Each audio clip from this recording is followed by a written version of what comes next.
Welcome to TB Dahl Audiobooks. Before the story begins, please take a quick second to subscribe and leave a comment below.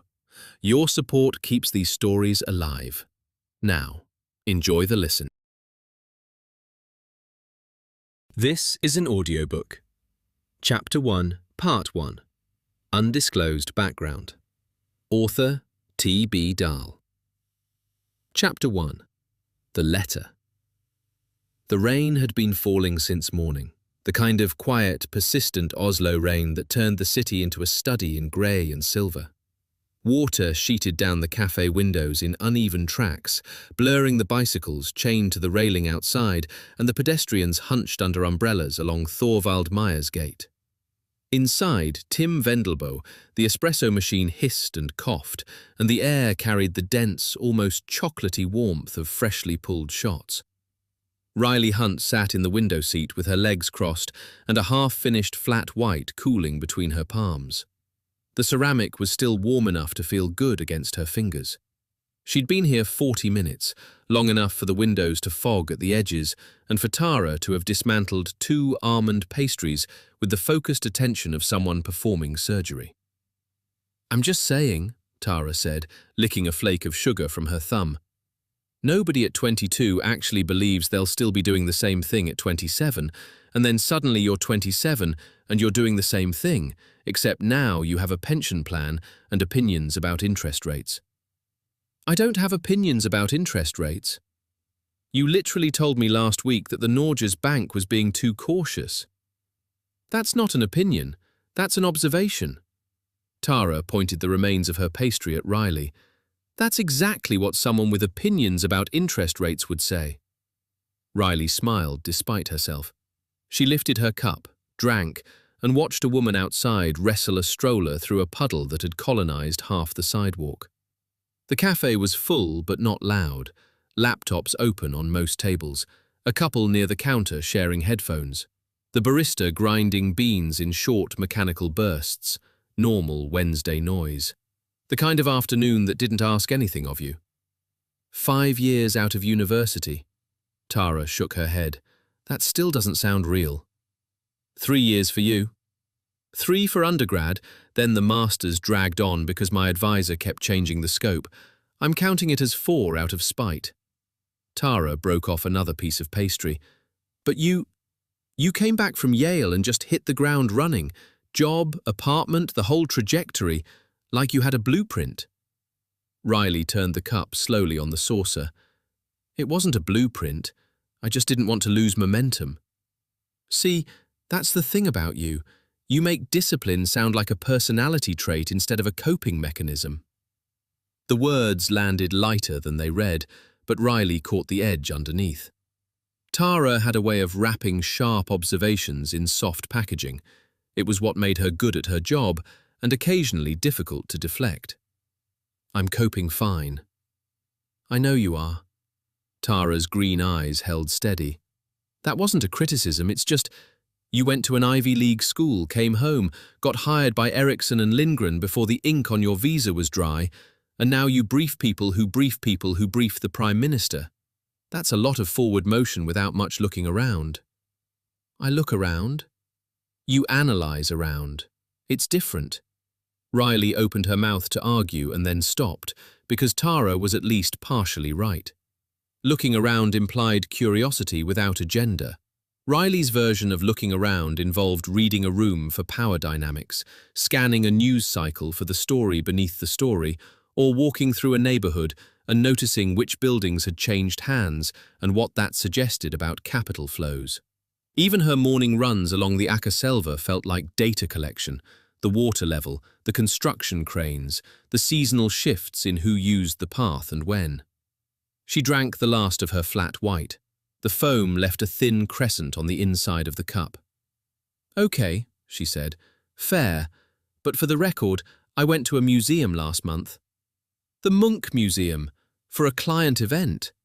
"It still counts." "It does not." Tara grinned, and Riley felt the knot between her shoulders loosen half a turn. This was the point of Wednesday coffee, not the coffee itself, though Tim Wendelbo's beans were worth the walk.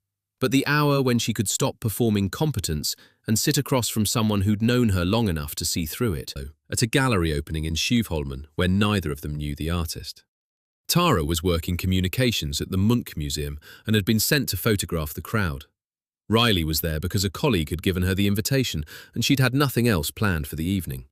They'd ended up standing together near the wine table, watching a man in a white linen suit explain to a visibly bored curator why his NFT collection was the Sistine Chapel of the blockchain. Tara had leaned over and whispered, "If he says paradigm shift one more time, I'm going to eat my lanyard." They'd been friends since. "How's the Munch thing going?" Riley asked. "The winter exhibition?"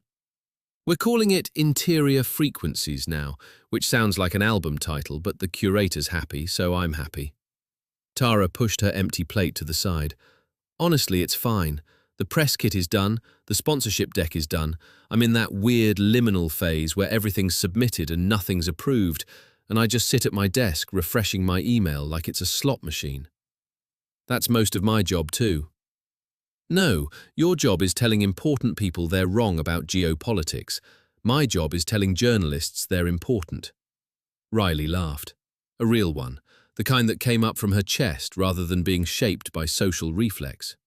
She caught her own reflection in the window, hair loose, no makeup except for the tinted moisturizer she'd put on that morning without thinking, the charcoal blazer she wore to the office still buttoned despite the cafe's warmth. She looked, she thought, like someone who had walked here from a professional life and hadn't fully shed it at the door. Tara was watching the rain again. "Do you ever think about what happens if you just stopped? Not quit, just paused?" "Paused what?" "All of it. The briefings, the analysis, the being ready for everything thing. What would you do with a month of nothing?" Riley considered this. The honest answer was that the question made her mildly anxious, which was probably Tara's point. "I'd read, run, maybe go up to Lofoten." "Alone?" "Maybe." "See, that's still a plan. I'm talking about no plan. Wake up, don't know what the day holds, see what happens." "That sounds like unemployment." "That sounds like living." Tara caught herself and held up a hand. "I'm not lecturing, I promise. I just worry sometimes that you're building such a good life that you forget to be in it." The words hung in the warm cafe air. Outside, a tram slid past, its windows lit yellow against the rain. Riley traced a line through the condensation on the glass with her fingernail and watched the street sharpen into focus through the streak she'd cleared. "I'm in it," she said quietly. Tara reached across the table and squeezed her wrist. "I know." The cafe door opened. Cold air spilled in, strong enough to ruffle the paper napkins on the nearest table. Riley felt it on the back of her neck before she turned. The sound of rain grew louder for a moment, the hard, even static of water hitting pavement. And then, the door swung shut again, and the noise compressed back to background murmur. The man who'd entered stood just inside the threshold. He was tall, narrow-shouldered, mid-50s or older. A dark wool overcoat, unbuttoned and dripping, hung open over a plain charcoal suit. His hair was iron grey and slicked flat by the rain. No umbrella. His shoes were wet enough to leave marks on the wooden floor, and he didn't wipe them. He wasn't looking at the counter. He wasn't looking for a seat. His gaze swept the room in one unhurried pass, left to right, and stopped on Riley. Tara noticed first. Her hand was still near Riley's wrist. Her fingers tightened once, briefly, then released. "Friend of yours?" Riley shook her head. She didn't recognize him. His face was lean, age-drawn, the skin across his cheekbones pulled tight in a way that made his eyes appear deep-set and difficult to read. He had the bearing of someone accustomed to entering rooms and having people pay attention, not with authority exactly, but with the kind of calm that came from doing things that didn't require explanation. He crossed the cafe in 6 or 7 strides, no hesitation, no apology to the couple whose table he passed too closely. When he reached Riley's window seat, he stopped and stood over her, close enough that she could smell the rain on his coat, wet wool, city air, something faintly metallic. He didn't introduce himself. He didn't speak at all. He reached into the inner pocket of his overcoat with his left hand. Riley's body tensed, a reflexive tightening across her shoulders and through her core that she controlled before it reached her face. She kept her expression neutral. Professional habit. Don't react until you understand what you're reacting to. What he produced was an envelope, cream-coloured, unmarked, slightly damp along one edge where the rain had found it. No stamp, no sender's address, no postmark, no printed label. Nothing on the front, nothing on the back. Just smooth, heavy paper, the colour of old ivory, with a sealed flap pressed down cleanly. He held it out to her. Riley looked at the envelope, then at the man's face. His expression gave her nothing. No explanation, no reassurance, no threat. Grey eyes, steady. Mouth set in a line that could have been patience or could have been disinterest. She took the envelope. Their fingers touched during the exchange, his cold and slightly rough against her warmer skin, and the contact lasted less than a second before he released it and withdrew his hand. He turned, walked back toward the door, same pace, same silence. He moved through the cafe as if the other customers were furniture. "Excuse me," Riley started, half rising from her seat. The door opened. The rain rushed in again. He stepped through and pulled the door shut behind him, and by the time Riley was on her feet and looking through the window, he was already past the bicycles and crossing the street, his dark coat merging into the grey wash of the afternoon. Gone. Riley sat back down. The envelope lay on the table between their coffee cups. Tara stared at it, then at Riley. "What the hell was that?" "I don't know. He just walked in and handed you something. No name, no hello, no sorry to interrupt." Riley picked up the envelope. It was lighter than she expected. One sheet inside, maybe two. The paper stock was good, not standard office supply, but not ostentatious either. Someone had chosen it deliberately, the way you'd choose stationery for a letter that was meant to be taken seriously without attracting attention. She turned it over. The flap was sealed with ordinary adhesive, pressed flat with care. No wax, no embossing, no watermark visible from the outside. The rain had darkened one corner of the envelope to a slightly deeper shade, but the seal held. "Maybe it's work-related," Riley said. "Work-related people send emails, or they call. They don't show up soaking wet and hand-deliver mystery envelopes in cafes." "Clients do strange things sometimes." "Riley." Tara's voice dropped half a register. "That man knew exactly where you were sitting. He didn't scan the room like he was looking for you. He looked once and walked straight over." Riley had noticed the same thing. She just hadn't wanted to say it out loud yet, because saying it out loud would mean this wasn't something she could file under coincidence and forget. She slid her thumbnail under the flap and opened the envelope. Inside, a single sheet of paper folded into 3 precise sections. She drew it out and unfolded it on the table, smoothing the creases with her fingers. The paper matched the envelope, same ivory tone, same weight, slightly heavier than standard. The kind of stock you'd find in a proper stationer's shop, not a print-on-demand service. The message was typed, a traditional serif font, the kind that looked formal without being decorative, left-aligned, single-spaced, printed in black ink so clean and sharp it had to be laser-printed. No letterhead, no logo, no date, no header of any kind. She read it. "Dear Ms. Hunt, a matter concerning your safety requires your immediate attention. Come to the National Museum in Oslo on Wednesday at 21:30. Do not use the main entrance. Go to the rear car park and locate the basement service door in the far corner. Enter the code 5678#. Further instructions will be given inside. Do not contact the police. Do not discuss this letter with anyone. Do not bring anyone with you. You are not being invited. You are being warned. Burn this letter after reading. H.R." Riley read it once, quickly, the way she read intelligence briefings, absorbing the structure first, the content second. Then she read it again, slower, and this time the words landed differently. A matter concerning your safety. You are not being invited. You are being warned.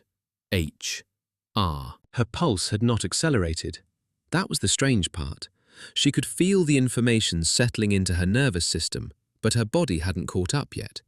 Her hands were steady, her breathing was normal. She was still sitting in a warm cafe in Grünerløkka with half a pastry crumb on the table and rain on the windows and the espresso machine grinding away behind her.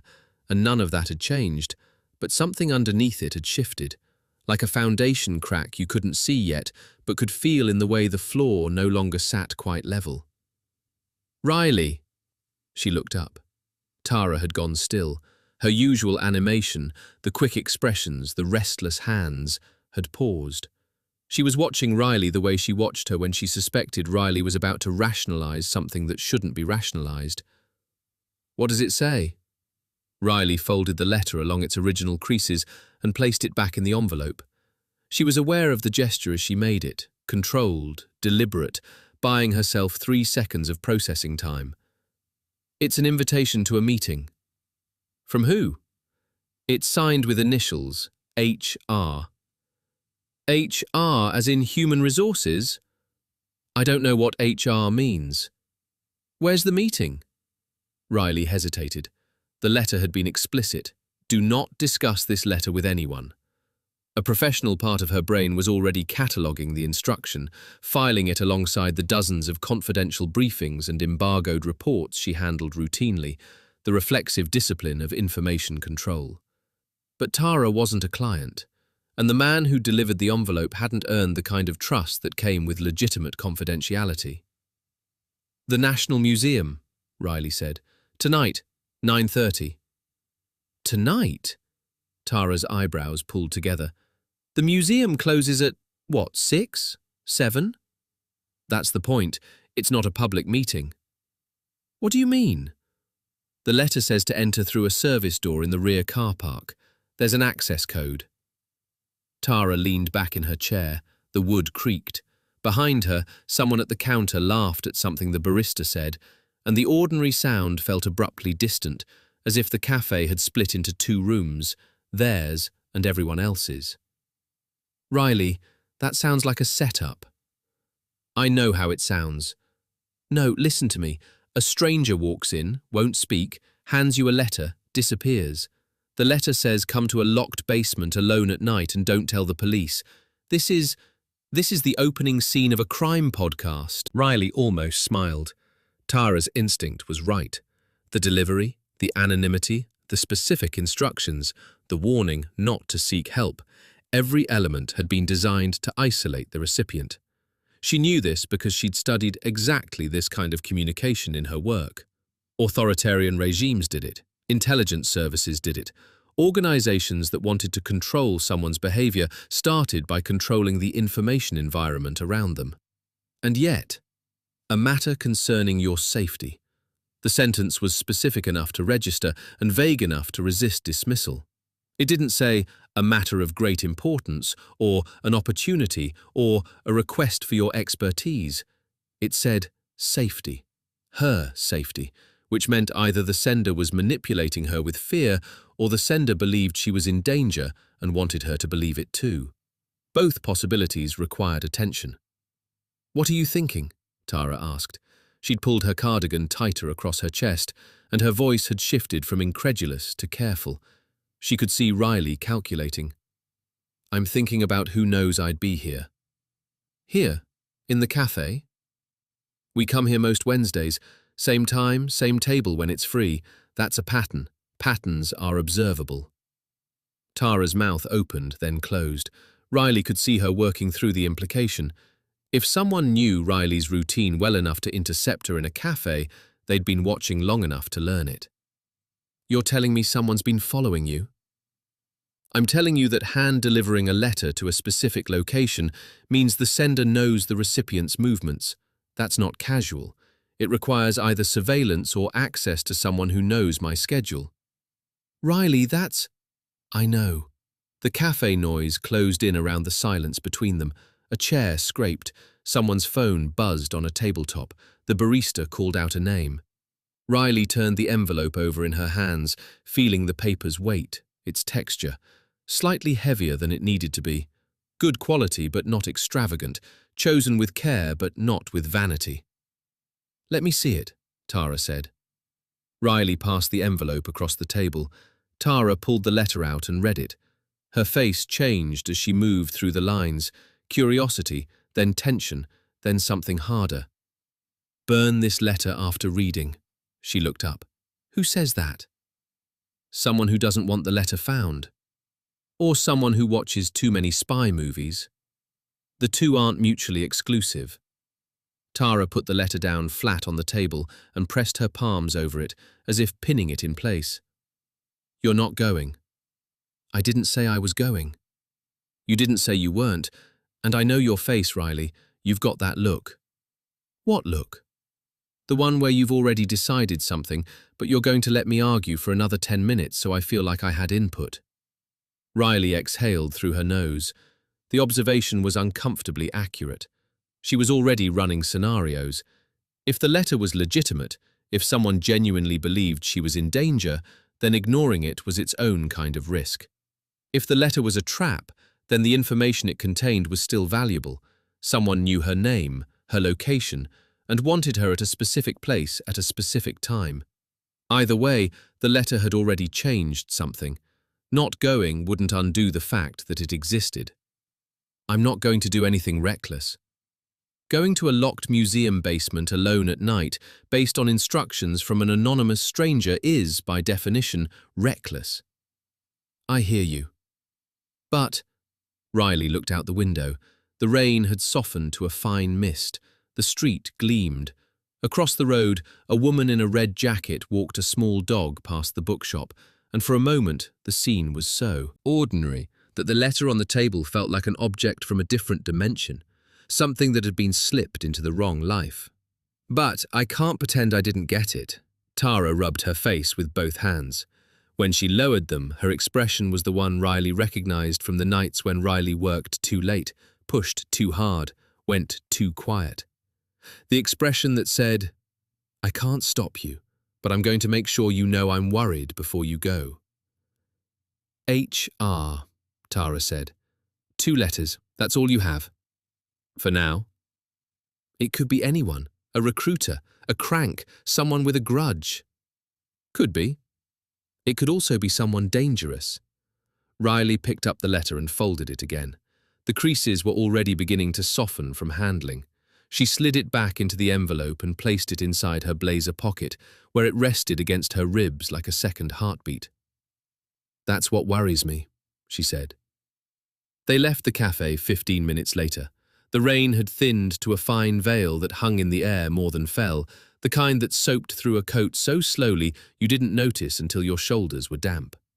Riley zipped her jacket and fell into step beside Tara on the narrow sidewalk, their breath just visible in the cooling air. Grünerløkka was doing its late afternoon thing. The vintage shops along Markveien had turned on their window lights. A delivery cyclist weaved between parked cars. 2 students sat under the awning of a kebab place, sharing a cigarette and scrolling their phones. The neighborhood was gentrified enough to have a sourdough bakery on every block, and real enough to keep the noise from the Akerselva audible between the buildings. That low, constant rush of water over stone that threaded through Grünerløkka like a pulse. They walked in silence for half a block. Tara broke first. "Promise me something." "Depends." "Promise me you won't go tonight without telling me first." Riley glanced sideways. Tara's jaw was set, and her green eyes had that particular focus that meant she was not going to let this go easily. "The letter said not to tell anyone." "The letter doesn't get to decide that. Some anonymous person doesn't get to walk into our Wednesday coffee and override my right to worry about you. It's not about the letter's authority, it's about operational logic. If someone's watching me, they may be watching who I talk to." "Then they already know about me, because that man saw us sitting together." Riley stopped walking. They were at the corner of Torvald Meyers Gate and Sofienberggata, in front of a bike repair shop with its shutters half down. A tram bell sounded from somewhere to the south. She turned to face Tara. "You're right. He did. The acknowledgement sat between them. Tara's expression shifted, a flash of something that might have been fear, quickly replaced by determination. So what does that mean? It means ignoring this probably isn't an option for either of us. Great. Wonderful. Tara shoved her hands into her coat pockets. So what do we do? I think about it. I research what I can, and I don't make a decision until I've thought it through. And you call me before you do anything. Riley held her gaze. Tara was not someone she lied to, not because Tara would catch the lie, though she usually did, but because the friendship only worked if they both kept the contract. Tara gave honesty. Riley owed it back. I'll call you. Tara studied her face for a long moment, then nodded once. Okay. They parted at the intersection. Tara headed east toward Toyin and her apartment. Riley turned south toward the river. She wanted to walk. She wanted the air and the movement and the time to let her brain work through what had just happened without performing calm for anyone else. She took the long way home, following the Akaselva south before cutting up toward her apartment on Markveien. The river path was quiet at this hour. The rain had driven away the joggers and the dog walkers, and the trees along the bank dripped steadily onto the gravel. The water was high from days of rain, churning brown and fast past the old industrial buildings that lined the gorge. Riley walked and thought. She thought about the envelope. The paper quality. Expensive, but not showy. The typography. Clean, professional. Someone who understood that presentation shaped perception. The language. Formal, but not archaic. Direct, but not threatening in the conventional sense. No explicit menace. No demand for money. No claim of authority. Just a summons dressed as a warning. You are not being invited, you are being warned. The phrasing nagged at her. It was too polished to be spontaneous. Someone had drafted and redrafted that sentence. It was designed to preempt the recipient's first instinct, which would be to refuse. An invitation could be declined. A warning demanded a response. She pulled the envelope from her blazer and held it under the next streetlight. Turned it over, ran her thumb along the sealed flap. No watermark visible through the paper, no embossing. She held it at an angle, and the light caught, what? A faint variation in the paper's surface along the inner edge of the flap. She'd need better light to examine it properly. H.R. 2 initials. She ran through the possibilities as she walked. A person's name, Henrik, Hans, Harold, Hugo, Håkon, any number of Norwegian first names paired with an R surname, an organization, an acronym, a department, a code. In her professional world, HR typically meant human resources. In a geopolitical context, it could reference any number of entities, organizations, or operational designators. Without context, 2 letters were meaningless. With context, they could mean everything. She reached her apartment building, a renovated turn-of-century block with a courtyard entrance and a wrought iron gate that stuck in cold weather. She keyed in the code, pushed through, and climbed the stairs to the 3rd floor. Her legs felt heavy, not from the walk, from the weight of carrying something she couldn't yet name. Inside, she locked the door behind her and stood in the hallway for a moment. The apartment was quiet. The fridge hummed, light from the street came through the living room windows and drew long rectangles on the hardwood floor. Her running shoes sat paired by the door, a stack of reports on the console table, a half-read copy of Foreign Affairs on the couch, everything in its place. She hung her blazer on the hook by the door, then took the envelope out of the pocket and carried it to the kitchen table. She turned on the overhead light, the bright one, not the warm pendant she used for cooking, and sat down. Under the direct light, she examined the envelope more carefully. She opened the flap fully and tilted it. There, on the inside of the flap, near the upper right corner, so small she would have missed it without looking, a tiny printed mark. R-17. 2 characters, a letter and a number. Printed in the same black ink as the letter, in a font so small it was barely larger than a pinhead. It had been placed inside the flap deliberately, where only someone who opened the envelope carefully and examined it under strong light would find it. R for Riley, R for something else, and 17, a date, a file number, a code. She set the envelope down and opened the letter again. Read it a third time. The words hadn't changed, but her relationship to them had. 20 minutes ago, she'd received an anonymous message in a cafe. Now she was sitting in her own kitchen, discovering hidden identifiers in the paper.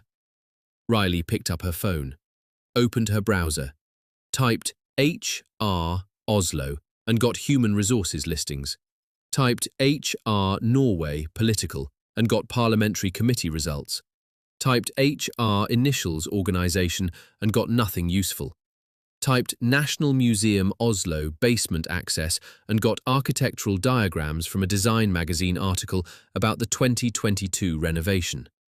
She stared at the search results. None of this was going to give her what she needed. The letter hadn't come from a searchable part of the world. She closed the browser and opened her contacts, scrolled to Tara's name, hovered her thumb over the call button. "I'll call you before I do anything." She put the phone down. Wednesday at 21:30. That was tonight. The letter hadn't given her days to decide. It had given her hours. The compression was deliberate, tight enough to prevent thorough research, long enough to allow a decision. Whoever had written the letter understood how smart people responded to pressure. They'd left just enough time for curiosity to outpace caution. She thought about the envelope. The paper quality. Expensive, but not showy. The typography. Clean, professional. Someone who understood that presentation shaped perception. The language. Formal, but not archaic. Direct, but not threatening in the conventional sense. No explicit menace. No demand for money. No claim of authority. Just a summons dressed as a warning. You are not being invited, you are being warned. The phrasing nagged at her. It was too polished to be spontaneous. Someone had drafted and redrafted that sentence. It was designed to preempt the recipient's first instinct, which would be to refuse. An invitation could be declined.